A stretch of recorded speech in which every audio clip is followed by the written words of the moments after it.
buenas tardes de nuevo. Bienvenidos a un nuevo coloquio de la sección oficial fuera de concurso del festival, donde han podido ver en absoluta primicia los Aitás, lo nuevo de Borja Coveaga. Nos acompaña su equipo, Iñaki Ardanaz, Juan Diego Boto, Borja Coveaga, Mikel Losada y la guionista Valentina Viso. Hoy tenemos suerte y tenemos un poco más de tiempo para el coloquio. Por hacer las películas cortas, seguramente. Así que empezamos cuando queráis. Primera cuestión. ¿Quién se anima? Me animo yo. Me animo yo. Borja, esta película parte de un encargo, ¿no? Sí. Parte de un encargo que supongo que te resultó muy fácil hacer tuyo. Pues no, la idea es de Valérie Delpierre, de una de las productoras que quería hacer una película sobre unos padres que llevan a sus hijas a un campeonato de gimnasia. Y es verdad que cuando me lo propuso yo era padre más o menos reciente y nunca había escrito nada sobre la paternidad. Y vi como una oportunidad de eso. Entonces, claro, era un proyecto donde yo en principio iba a limitarme a escribir y otro director o directora iba a hacerlo, pero nada, la llevé a Euskadi, años 80 y todo eso, y ya lo llevé a un terreno claramente personal, donde ya, pues en un momento dado, tanto Alex Lafuente y Lara Camiña, que eran los productores de Vitim, como Daikari Piña, que era la productora de Sayaka, como Valérie de Inicia, pues dijeron, ¿por qué no le diriges tú? Y además creo que me dijeron, ¿por qué no diriges tú el día antes de que ganaran el Goya con las niñas? Entonces era como, ¿cómo decir que no a estos de aquí? Entonces eso fue una razón, pero bueno, lógicamente también estaba el componente emocional muy importante de esos padres, como, pues eso, la figura de los que hemos tenido un padre en los 80 que son muy peculiares. Y como bien dice el resumen, el cartel, ¿no? Padres de implicación cero, tendiente a cero. Implicación cero, sí. Pero bueno, no os hace mejores a los de ahora, porque también del padre ochentero al padre helicóptero, que está preocupadísimo y tenso todo el rato porque su hijo se caiga de columpio, creo que mucha independencia y autonomía no les damos, ¿no? Aquí somos todos padres, ¿no? Tú fuiste hijo en los 80 sí, yo, y claro, padre en la actualidad. Yo lo que pasa es que, claro, tengo la edad que tenían las niñas actrices protagonistas en la peli, es decir, que yo en el 89, cuando transcurrió la peli, tenía 12 años, entonces es verdad que esos padres que a lo mejor pues, se quedaron un poco paralizados cuando perdieron el trabajo y no sabían muy bien, tenían problemas de identidad, de repente se cuestionaba todo lo que habían hecho y de repente pues también quizás su mujer es la que sacaba a la familia adelante, pues lo tenía claro. El personaje de Juan Diego Boto es mi padre, sin el pelo rizado, que creo que es un tema interesante que podemos abordar cuando queráis. Sí, ¿no? O sea, perdona, ya has repetido varias veces, lo he visto en directo, pero nunca me canso. Perdón, pero... Le gusta crear situaciones para que yo pueda hacer el ridículo. Es lo que hace funcionar esta dupla maravillosa. Él escribe cosas y yo hago el ridículo. Pero esto, en este caso, fue autolesión. Yo, en un ensayo, en una de las primeras lecturas, buscando cómo encontrar este personaje, dije, he pensado que igual, yo había visto hace no tanto, había vuelto a ver hace no tanto esa película que se llama Carlitos Way, de Al Pacino y Sean Penn. Y Sean Penn tiene un pelo pelirrojo, rizado, imposible, y pensé, ¿y un pelo así para mi personaje? Entonces, bueno, luego empezamos a trabajar con peluquería ya en Bilbao y entonces me dijeron, bueno, quizá para lo que buscas, una permanente. Lo suyo sería una permanente. Y me sonó muy bien. Dije, bueno, si conseguimos el resultado, mi profunda estupidez, lo que yo no sabía es que se llama permanente porque permanece. Como la última vez que he dicho, el título es la sinopsis. El título es la sinopsis y yo aún así no entendí la película. Entonces, nada, el primer día pues terminamos y dije, bueno, pues ahora, ¿cómo me lo quitáis? No, querido, no, esto no se quita. Y cuando terminamos la película también dije, bueno, ahora me dijeron, te tienes que rapar si quieres, que se vaya. Y hubo muchas humillaciones en casa, creo, también. Se reía mucho de ti. Hubo muchas risas en el hogar. entre mi compañera y mi hija, fui objeto de mucha broma y mucho chiste. Y del propio Kim Gutiérrez, cuando me vio después de la permanente el primer día, me dijo, pero ¿tú vas a ir a Madrid sin una gorra? Y bueno, y así encaré este personaje. ¿Había por ahí una pregunta? No, me ha parecido ver mal. Es bueno que no levantéis la mano todos a la vez porque no podemos distinguir. Te queda muy bien igualmente la pregunta. Muchísimas gracias. Yo lo que sí me gustaría es pedir un aplauso para estas niñas y este niño que han visto su primer estreno y ha sido muy bonito compartirlo con ellas y con él.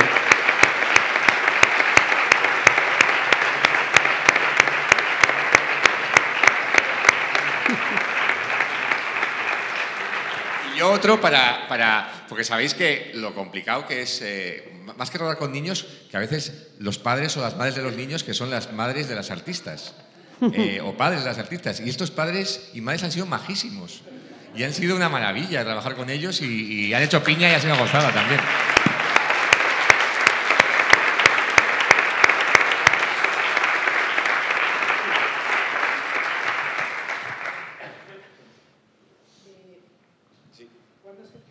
Perdona. Este viernes se estrena... Ah, sí, perdona, que por el streaming tienes que... Y otra cosa.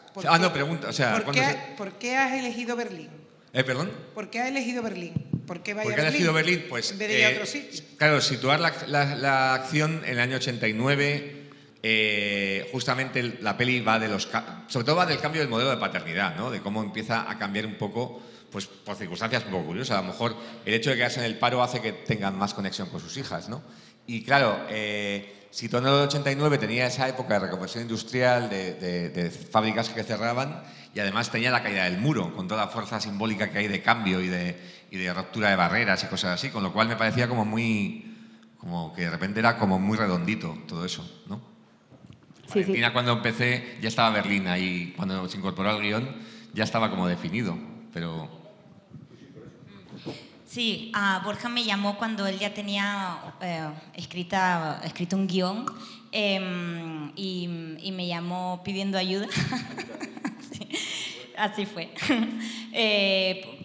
Había todos estos personajes de niñas pequeñas y de pronto le pareció que incorporar a una guionista mujer y se daba la casualidad que yo a la edad de ellas también hice gimnasia de competición y leí esa versión y me encantó lo que había detrás, ¿no? Cómo le daba, o sea, la perspectiva que daba el tiempo sobre las cosas, porque la actualidad a veces no es el mejor filtro para explicar según qué. Y entrando un poco como en el túnel del tiempo, veías a estos padres, ¿no? Con esta distancia y que te da la ironía dramática y los podías tratar yo creo que con más cariño, porque era mucho más difícil situar esta misma problemática en la actualidad, porque a lo mejor ya no te daba tanta risa, ¿no?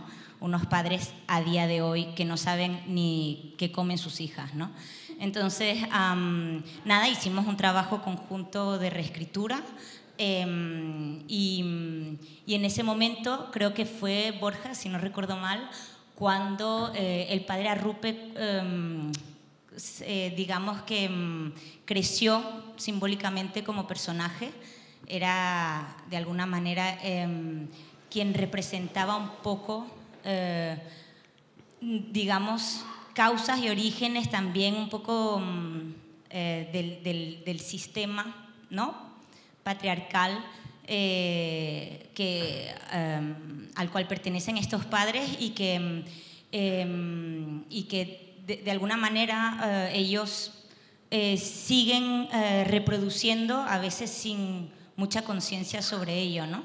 Y entonces este cura, digamos, creíamos que abría como esa puerta para dar un recorrido, una reflexión, aunque tampoco se centraba tanto por ahí, pero daba como una idea de que ellos, a su vez, el sistema patriarcal, no solamente las hijas, digamos, son víctimas, sino ellos también, ¿no? Como dice la profesora de gimnasia, al final todos pierden una oportunidad, ¿no?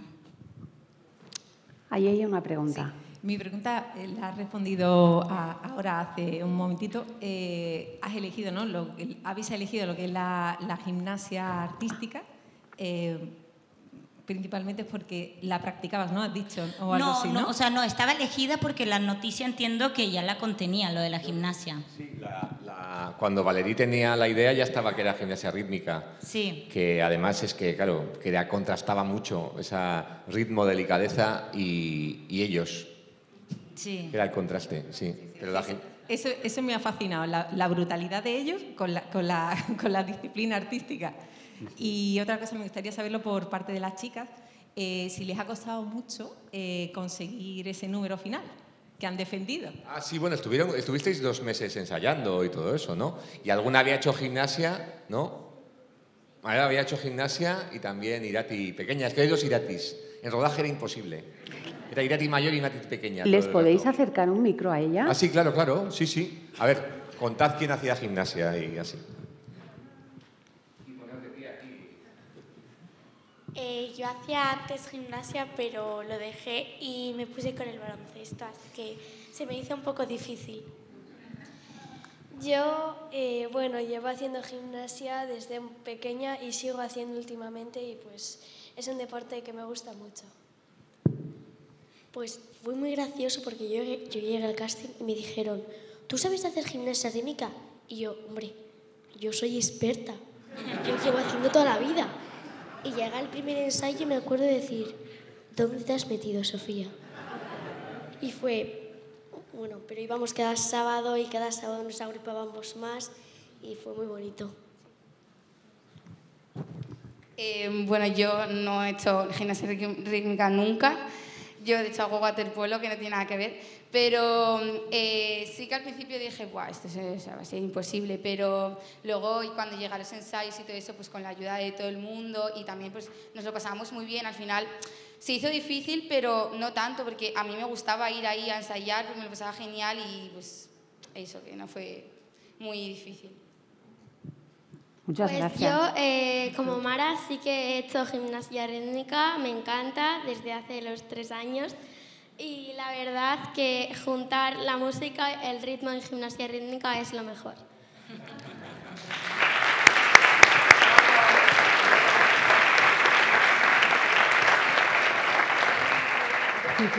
Yo he de decir una cosa, que estuvisteis 2 meses ensayabais cada semana y todo eso.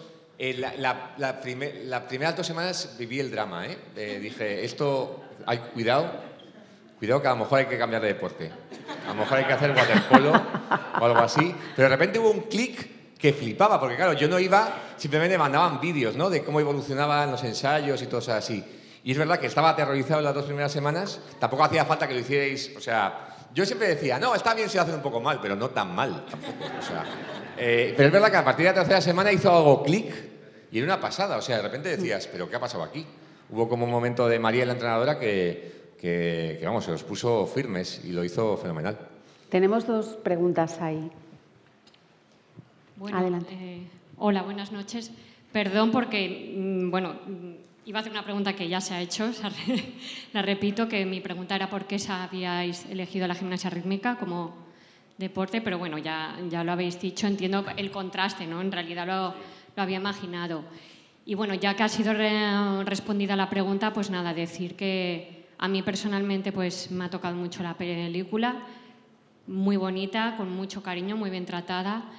Yo he hecho gimnasia rítmica toda mi vida, soy una niña de los 80 y yo conectaba con mi padre a través de la gimnasia. Entonces, pues bueno, la he visto muy real porque sí, era el momento que teníamos unión, por lo tanto, pues que muchísimas gracias por, gracias a ti, por muchas habernos gracias. reflejado.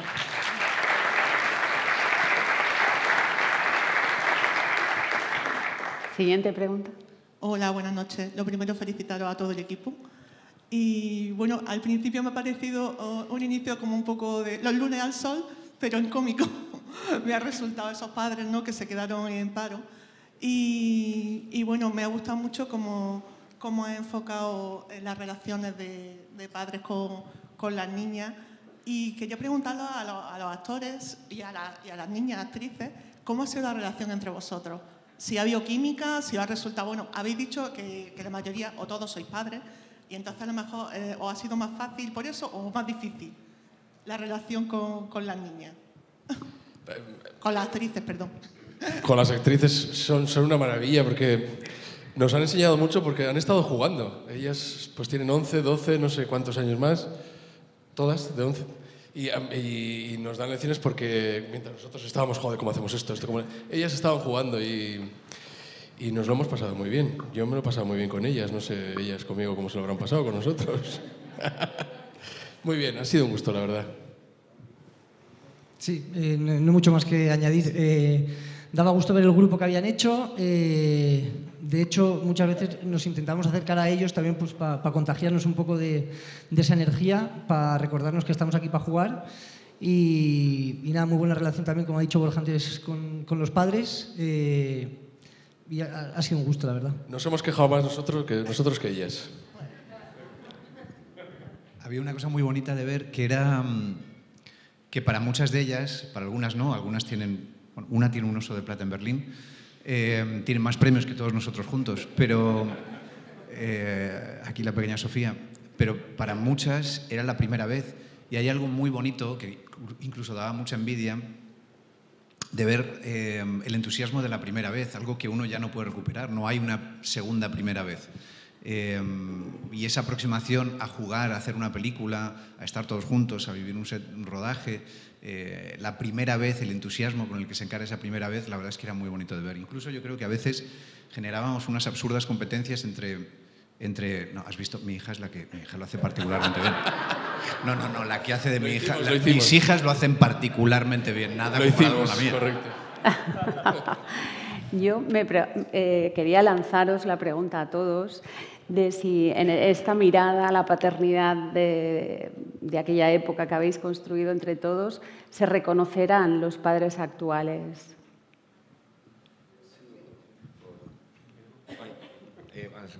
Yo creo que por un poco por contraste, es decir, que al final, yo, por ejemplo, cuando estaba escribiendo el guión con Valentina y todo eso, sí que todo el rato comparaba cómo era mi padre y cómo era yo.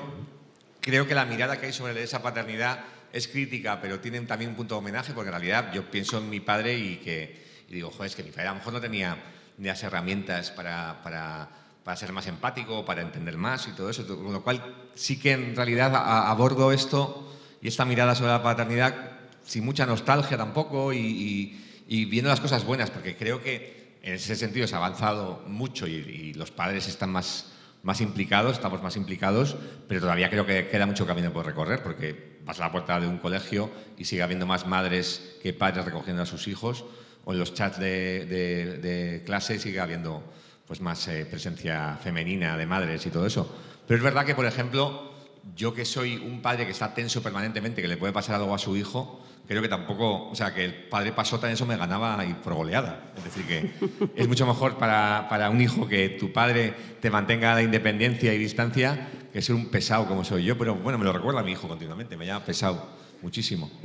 Y bueno, también es un poco... Sí, pero sí, a mí sí me ha servido para acercarme un poco más a mi padre, para perdonar ciertas cosas que a lo mejor yo le echaba en cara y con esta película me he dado cuenta que es que les venía dado esto.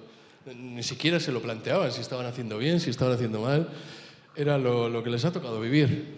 Entonces, de una cierta manera, pues sí, a mí me ha acercado a perdonar a las cosas que han hecho mi padre y espero que yo lo haga un poco mejor, pero también supongo que mi hija en un futuro tendrá que perdonarme también ciertas cosas.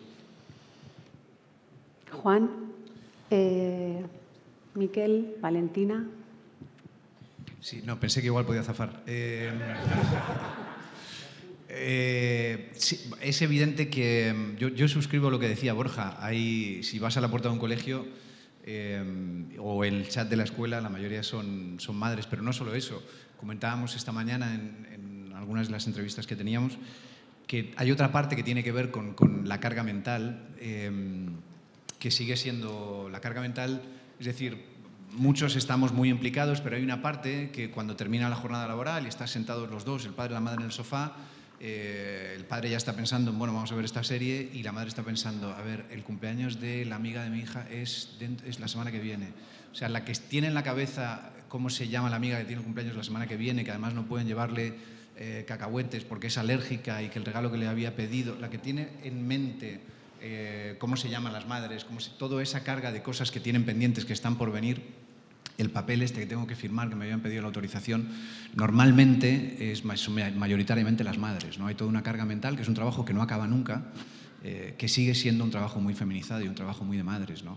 Entonces, incluso cuando lo aparente ya está conquistado, hay todo un montón de cosas que no se ven, que siguen estando ahí. Entonces, bueno, sí que creo que hay un montón de trabajo por hacer. Y eso es algo que, como reflexionábamos constantemente con esta película sobre este tema, por lo menos en mi caso, ha contribuido a seguir visualizando o reflexionando sobre estos temas, ¿no? Sí, y que los papás, por poco que hagan, se llevan toda la felicitación. Sí, y siempre escucho, qué buen papá, y nunca escucho, qué buena mamá, ¿no? Pero solo porque te ven pasar el carro, ¡ay, qué padrazo! Por eso. Y esto a mí me da mucha rabia. Sí, como madre me da mucha rabia. A ver, yo tengo clarísimo que me implico lo máximo, lo hago con todo el cariño del mundo. Sé que todavía no llego a muchos sitios donde mi pareja llega. Y bueno, creo que, yo espero que el día de mañana a mis hijos les haya sabido a poco porque pues, hayamos avanzado y ellos lleguen a donde nosotros no estamos llegando. Esto me hace sentir o creer que, bueno, pues que nuestros padres lo hicieron también con todo el cariño del mundo, que por lo que fuera no llegaron a donde estamos llegando, ni nosotros estaremos llegando a donde nuestros hijos espero que lleguen.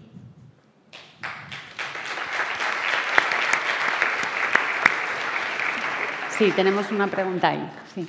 Hola, yo quería preguntarle a Borja y Valentina por la parte del niño, cómo fue construir esa parte, porque me parece muy delicada, muy bonito cómo sugerís que es diferente, que es sensible, cómo se le castiga, se muestra.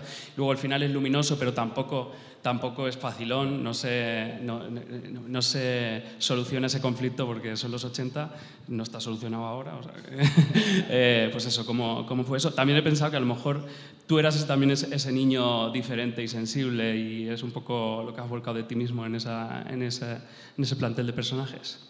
Sí, yo creo que justamente como había que hablar de la paternidad y también de cómo se habían educado, ¿no? O sea, cómo se habían educado, ¿no? Para eso está también el personaje del cura, ¿no? De Ramón Barea, el padre Arrupe, que no para decir, vosotros habéis salido bien, sois normales, claro, pero la película dice, ¿qué es ser normal? ¿Ser normal qué es? O sea, que esa percepción que podía haber antiguamente que las cosas eran normales o diferentes, ¿no? Y es verdad que hay muchos detalles y gestos que hacían que de repente un padre pues tuviera ese lado que muy preocupado con que su hijo no fuera como esperaba, que no le gustase el fútbol, que le gustase otras cosas, y creo que eso definía mucho cómo eres como padre, ¿no? La expectativa que tienes con los hijos, ¿no? Y es verdad que, por ejemplo, yo sí que noté, por ejemplo, yo iba a un cole de curas, ¿no? Y eso, por ejemplo, en el tema del padre Arrupe nos llevaba mucho conflicto a Valentina y a mí, porque yo tenía un poco de síndrome de Estocolmo. Yo decía, no, el padre Arrupe es majo, tal, y decía Valentina, ¿pero qué dices? ¿Qué dices? Pero si pega a los niños, o sea, pero yo, claro, con esa cosa del cura, entonces, eso sí que es verdad que por educación ha habido como un factor de cierta represión, ¿no? Y que yo, por ejemplo, me acuerdo cuando tenía 2 años que hacía teatrillo, o sea, perdón, 2 años no era tan... El Mozart no.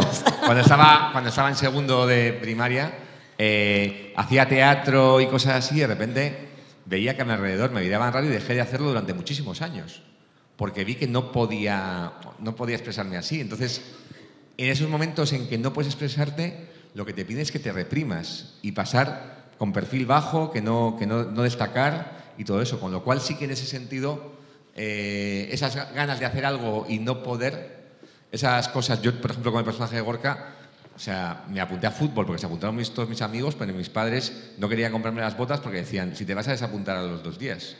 Y eso era un rasgo como muy de personaje, que en el personaje de Aitor pues estaba muy presente. Entonces sí que es verdad que en ese sentido ayudaba a retratar todo lo que estaba en la película estaba para funcionar, para hablar de ciertas paternidades, cómo reacciona cada uno, además a una situación en que se queda en paro y cómo reacciona. De igual manera que el personaje de Juan era más el de mi padre y los demás, pues otros padres que había visto, ¿no?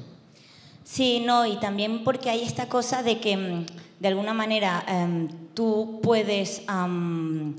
tú tienes una mirada sobre tu hijo, pero de ahí que otro tenga una mirada sobre él, ya te cuestionas cosas porque finalmente tenemos esta cosa de sentir como que nuestros hijos son nuestra propia prolongación, son nuestra carta de presentación, son, ¿no?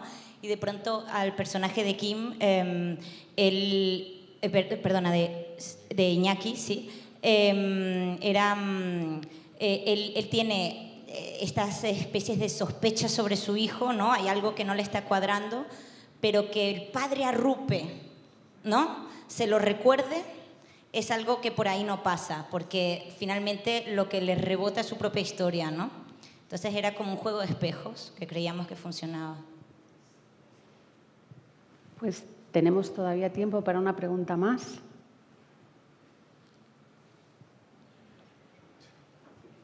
¿Nadie se anima?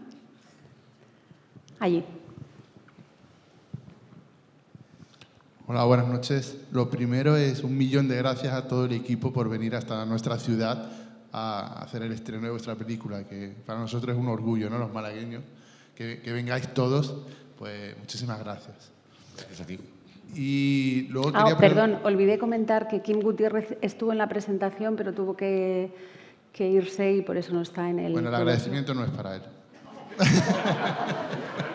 Es broma malagueña. Hombre, a lo mejor está conciliando. O sea, aquí cuidado, ¿eh? Que a lo mejor está conciliando y por eso no puede... En Málaga conciliamos muy bien. Bueno, mi pregunta era para los guionistas, si cuando estabais escribiendo el guión estabais pensando en los actores que iban a interpretarla, porque me parece que esos actores han conectado muy bien en la desconexión que había al principio de la película, ¿no? Entonces me gustaría saber si hubo un casting, si ya estabais pensando en los actores y... Pues yo eso lo pasó con Mikel. El personaje de Andoni quería que fuera Mikel porque no habíamos trabajado nunca juntos y lo escribí pensando en él. De hecho, una cosa que hicimos luego es pruebas y yo quiero a Mikel. ¿Por qué seguimos haciendo pruebas a otros actores que quiero a Mikel? En el caso de Juan, por ejemplo, vino más tarde porque habíamos hecho una serie que se llama No me gusta conducir, donde Juan hacía de mí también, o sea, para veáis cómo es la idealización en el cine. Porque yo, de igual manera que él y yo nos sacamos el carnet de mayores, o sea, yo me saqué con 42 años y ese fue a Cuenca a sacárselo, que es peor todavía. ¿Veis la humillación? Perdóname, Juan, pero sí, pero perdón. Entonces, sí que es verdad que como la experiencia fue tan buena y yo me lo pasé tan bien y vi que no sé, que lo que yo escribía, Juan lo entendía bien, particularmente, es verdad que en este caso el personaje estaba un poco, pues es el que tiene el límite cómico más bestia. O sea, cuando Juan leyó la escena en que tenía que hablar ese francés chapurreado, que era mi padre, o sea, mi padre... Bueno, yo creo que luego lo he comentado y hay más padres que inventan francés. O sea, que es una especie de género en sí mismo, ¿no? Pero es verdad que ahí había como dudas, pero cuando lo vimos rodar era perfecto, o sea, no había ninguna duda. Y con Iñaki había hecho de su padre en una peli, No me gusta conducir, del padre de Juan, con el que ya habíamos trabajado juntos y ya había como una cosa de Iñaki puede hacer esto perfectamente. Con Ramón Barea, pues pasa que ya he trabajado como 800 veces con él, en Su Majestad, que acabo de dirigir ahora hacia el jefe de la Casa Real, aquí hace de inventor del calimocho. Y Laura también vino de un casting. Había rodado justamente Salve María, es bueno, si quieres cuenta tú de dónde viene Laura o de cómo la conociste y cómo acabó en la peli, no sé. ¿En Salve María? No.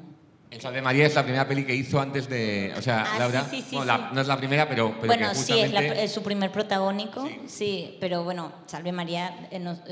voy a hablar de Salve María. Pero no sé de Laura, no sé de eso. No, bueno, no, Laura venía del teatro, de la performance, y entonces... en la película anterior, la que escribí antes que Los Aitás, que se llama Salve María, la directora marcó y no es que la descubrió, porque como digo, ella ya tenía una carrera en las tablas, pero la vio en una obra de teatro de Marcel Borràs y Nahual Bet, Falstaff, y más allá de que habla 6 idiomas nativos, era muy impresionante pues verla sobre el escenario y tener como una cara muy particular porque transmite como fragilidad y fuerza a la vez, tiene como esas ojeras y bueno, y Mar luchó mucho en la anterior película para tener a Laura, porque en ese momento era una desconocida y siempre es bueno tener a una actor o actriz con nombre para levantar los proyectos, pero bueno, finalmente todo el mundo se dio cuenta de que era increíble y le fue muy bien con nuestra peli, pero antes de que le fuera bien, tú ya la habías Sí, pillado porque la para... directora de casting la conocía y lo mismo. Sí. Entonces, es verdad que fue... Claro, para mí era como una mujer tan alta como ella, Claro, que iba a mirar a 1,82 los padres. descalza, ¿no? Un 1,82 descalza, Sí, hablando sus 6 idiomas. Su padre es suizo-alemán, con lo cual también tenía muy pillado lo del alemán. Se llama Weismar, no sé, Sí, tiene sí, pinta con sí. ese nombre de invadir Polonia. Impone, ¿no? Impone mucho, Impone mucho. imponía, ¿no? O sea, que una de las cosas de la peli es, vamos a poner aquí a Laura para que imponga esto. Sí, cuando pega sus 3 gritos fuera del impone. autobús, nadie le dice que no, ¿no?